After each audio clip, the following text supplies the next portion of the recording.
चाहिए, सत्य स्वरूपा माँ तेरा दीदार चाहिए।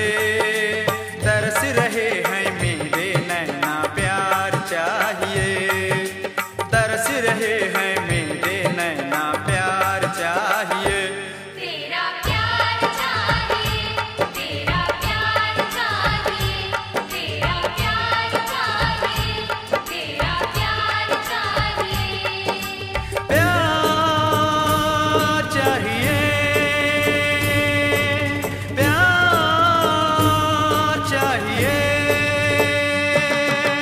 सत्य स्वरूपा माँ तेरा दीदार चाहिए। तरस रहे हैं मेरे नैना प्यार चाहिए, तरस रहे हैं मेरे नैना प्यार चाहिए।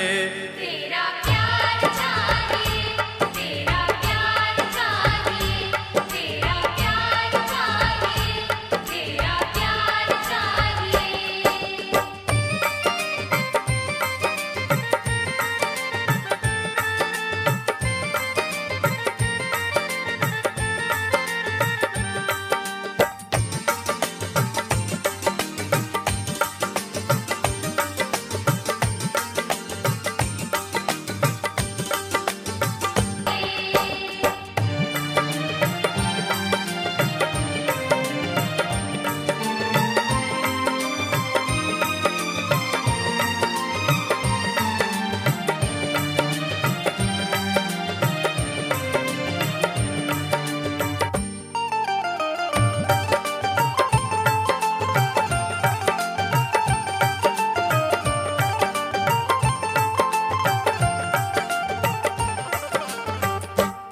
लाख रूठो मगर करनी होगी रहम, माली बंसी जना होगा उजेड़ा चमन।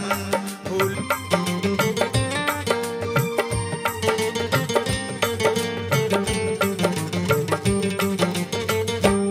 प्रात से शाम तक, शाम से रात तक, धरती से व्योम तक, पास से दूर तक, ख्वाब में या नहर दम दिखाना झलक।